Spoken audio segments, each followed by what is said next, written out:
হে ইমানদারগণ, মুশরিকরা তো অপবিত্র, সুতরাং এই বছরের পর তারা যেন মসজিদুল হারামের নিকট না আসে। সূরা তওবা 28 নম্বর আয়াত, অর্থাৎ 9 নম্বর সূরার 28 নম্বর আয়াত আমরা শুনলাম। তো হে ইমানদারগণ, মুশরিকরা তো অপবিত্র, সুতরাং এই বছরের পর তারা যেন মসজিদুল হারামের নিকট না আসে। এই অবস্থায় এক পর্যায়ে আল্লাহ এখানে ঘোষণা দেন যে মুশরিকরা তো অপবিত্র, সুতরাং এই বছরের পর যেন মসজিদুল হারামের নিকট তারা না আসে। তো মূল যে বিষয়টা হচ্ছে, এমন একটা পর্যায়ে আসে যে পর্যায়ে যখন ইমানদার ইমানের মাধ্যমে বলিয়ান হয়ে শক্তপোক্ত ইমানের মাধ্যমে মুমিনু হয় এবং তাকওয়াপূর্ণ ব্যক্তি হয়, তাকওয়াপূর্ণ মসজিদ প্রতিষ্ঠিত হয়, তখন শুরু হয় তাদের একটি সুন্দর মসজিদ ভিত্তিক সমাজ। তো কাবা গৃহে যখন রাসূল ইসলামের কর্তৃত্ব প্রতিষ্ঠিত হয়, ইসলামের ঝান্ডা ওড়ে, তখন মুশরিকরা যেন এখানে না আসে এবং তারা যেন এই কর্তৃত্ব না রাখতে পারে, সেই বিষয়ে রাসূল সাল্লাল্লাহু আলাইহি ওয়াসাল্লামকে আল্লাহ নির্দেশনা দেন। তো এই পর্যায়ে আসতে যে অবস্থানগুলো দেখেন, মসজিদের যে সূরা তওবার 18 নম্বর আয়াত থেকে আমরা মসজিদের 5টা কাঠামো পাই। এক হচ্ছে আল্লাহ ও পরকালের প্রতি ভয়, সালাত কায়েম করবে, যাকাত আদায় করবে এবং আল্লাহ ছাড়া কাউকে ভয় করবে না। এই 5 অধিকারী ব্যক্তিরা ইয়া পাবে, হচ্ছে সৎপথ প্রাপ্তদের অন্তর্ভুক্ত হবে। তো আল্লাহর ঘর মসজিদ তারাই আবাদ করবে, এই নির্দেশনা। তারপর সূরা বাকারার 125 নম্বর আয়াতে আল্লাহ জানান যে মসজিদ কাবা গৃহ হচ্ছে মিলন কেন্দ্র, নিরাপদ স্থল। তো কাবা গৃহ আমাদের মসজিদ মিলন কেন্দ্র, নিরাপদ স্থল। তো এবং মাকামে ইব্রাহিম সালাতের স্থান হিসেবে গ্রহণ করতে বলছেন। আমাদের মসজিদকে আমরা সালাতের স্থান হিসেবে গ্রহণ করব এবং আমাদের মসজিদকে রুকু ও সাজদাকারীদের জন্য পবিত্র, যেভাবে কাবা গৃহকে রাখতে বলা হয়েছে সেভাবে যদি আমরা রাখতে পারি, তাহলে আমরা ওই পর্যায়ে যাব। এটা হচ্ছে সূরা বাকারার 125 নম্বর আয়াত। তো এরপরে সেই সব গৃহ যাকে মর্যাদা করতে এবং যাতে তার নাম স্মরণ করতে আল্লাহ নির্দেশ দিয়েছেন। তো আল্লাহর ঘরে আল্লাহকে সর্বোচ্চ মর্যাদা দেওয়া এবং এর সাথে আর কোনো অবস্থান থাকবে না, এমনকি ওই ঘরে আল্লাহর নাম স্মরণ থাকবে, ফাঁকাও থাকবে না। আল্লাহর যে বিধিবিধান কার্যকর হয় সেই কার্যকরের ব্যবস্থা থাকবে। তো সেই সব গৃহ সকাল সন্ধ্যায় পবিত্রতা মহিমা ঘোষণা করার ব্যবস্থা থাকবে এবং তার বাস্তবায়ন থাকবে। সেসব লোক যাদেরকে ব্যবসা বাণিজ্য, ক্রয় বিক্রয়, আল্লাহর জিকির, সালাত কায়েম করা, জাকাত প্রদান থেকে বিরত রাখে না, এমন গৃহ, এবং সেদিনকে ভয় করে যেদিন অন্তর দৃষ্টিকোণ উল্টে যাবে। তো তারা এমন দিনকে ভয় করে, সেই যেটা পরকালের সময়, কিয়ামতের সময়, সেই হিসেবে তারা। তো সূরা নূর এর 36, 37 নম্বর আয়াত আমরা এখান থেকে এই শিক্ষা পাই। এর অর্থাৎ 24 নম্বর সূরা 36 ও 37 নম্বর আয়াত আমরা এর থেকে পাই যে সেই সব গৃহকে আমাদের মর্যাদা করতে হবে যেখানে আল্লাহর পবিত্রতা মহিমা ঘোষণা করা হবে এবং কোনো ব্যবসা বাণিজ্য, কোনো কিছুই আল্লাহর জিকির থেকে, স্মরণ থেকে বিরত রাখবে না। সালাত কায়েম ও যাকাত আদায় হবে, সালাত কায়েম হবে, যাকাত আদায় হবে, সেটা নিশ্চয়তা থাকবে। অর্থাৎ মসজিদে সালাত কায়েম হবে, আকিমুস সালাহ হবে এবং যাকাত আদায় হবে, যেটা আজকে নাই। তো এরপরে আল্লাহ আরেকটি আয়াত হচ্ছে সূরা জিনের 18 নম্বর আয়াত, অর্থাৎ 72 নম্বর সূরার 18 নম্বর আয়াতে আল্লাহ জানাইছেন যে পবিত্র কাবা গৃহকে আল্লাহ তোমাদের জন্য জীবনের উপকরণ করে দিয়েছেন।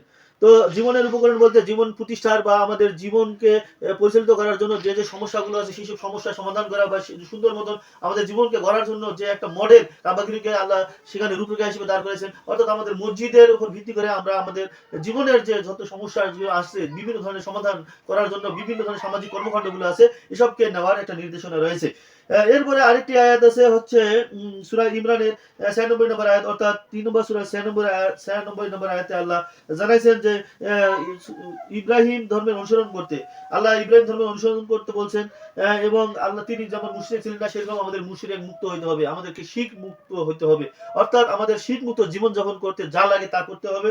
এবং প্রথম ঘর যা মানুষের জন্য স্থাপন করা হয়েছে তা মক্কায়। তো কাবা গৃহ যেহেতু আমাদের প্রথম ঘর, আদম আলাইহিস সালামের প্রথম ঘর, ফেরেশতাদের ঘর হচ্ছে বাইতুল মামুর, ঠিক কাবা গৃহের উপরে আমাদের ষষ্ঠ আসমানে এই বাইতুল মামুর, যেখানে ফেরেশতাগণ সালাত আদায় করেন এবং আল্লাহর ইবাদত করেন।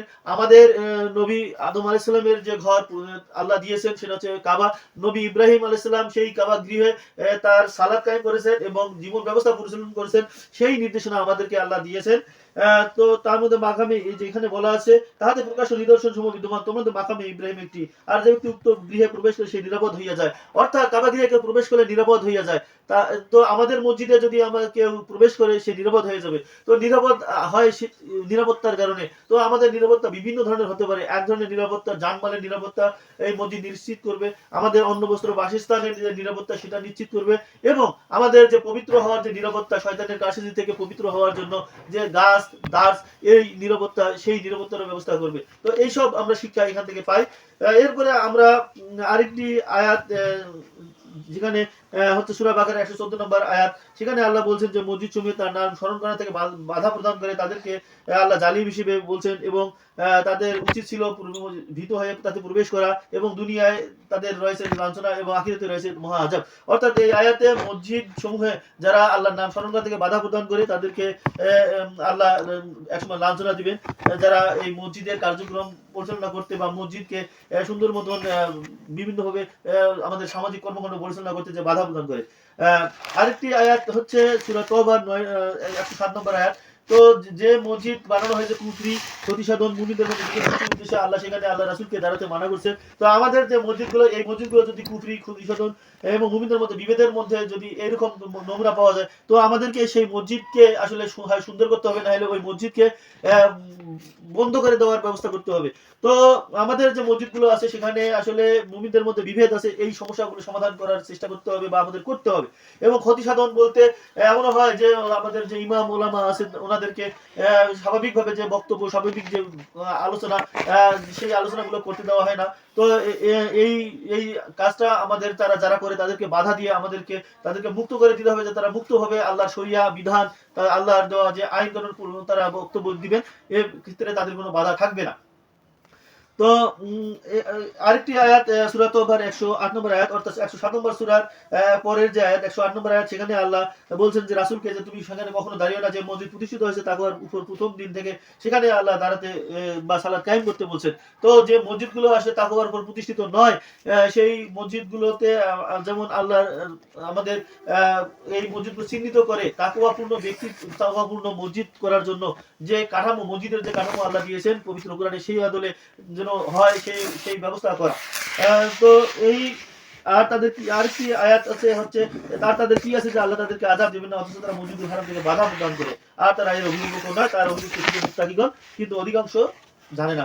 তো আমাদের মসজিদের যে বিষয়টা সেটা হচ্ছে কাবার মতো করে যে বাধা প্রদান করে যারা আল্লাহর বিধিবিধান প্রণয়ন করতে বা আল্লাহর বিধান কার্যকর করতে বা আলোচনা করতে যারা বাধা প্রদান করে, তাদেরকে আসলে বাধা প্রদান করতে হবে, সেখানে আমাদের পরিশুদ্ধ করতে হবে এবং তাকওয়াপূর্ণ ব্যক্তি দ্বারা পরিচালিত হতে হবে। যে তাকওয়াপূর্ণ ব্যক্তি পরিচালিত হতে যে আমানুর যে আয়াতগুলো আছে, মুমিনুর যে আয়াতগুলো আছে, যে নির্দেশনা আছে, যে নিয়ম কানুন বিধিবিধানগুলো আছে, সেইগুলো যারা মেনে চলে, সেইরকম ব্যক্তি দ্বারা পরিচালিত যদি আমরা করতে পারি, তাহলে আমরা সুন্দর একটি তাকওয়াপূর্ণ সমাজ, তাকওয়াপূর্ণ মসজিদ ভিত্তিক সমাজ আমরা পাবো।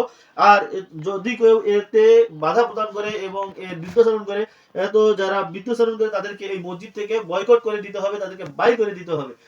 তো এই যে হে ইমানদারগণ, মুশরিকরা তো অপবিত্র, সুতরাং এই বছরের পর তারা যেন মসজিদুল হারামের নিকট না আসে। সূরা তওবা 28 নম্বর আয়াত। তো এই আয়াত আমরা প্রতিষ্ঠিত করতে চাইলে আমাদের উপরোক্ত যে আয়াতগুলো আমরা আলোচনা করলাম, সেই আয়াতগুলো আমাদেরকে বাস্তবায়ন করতে হবে এবং সেই অনুযায়ী মসজিদ ভিত্তিক সমাজ তৈরি করতে হবে। তাহলে আমরা পাবো সুন্দর সাবলীল একটা মসজিদ, এবং সেই মসজিদটা হবে এরকম।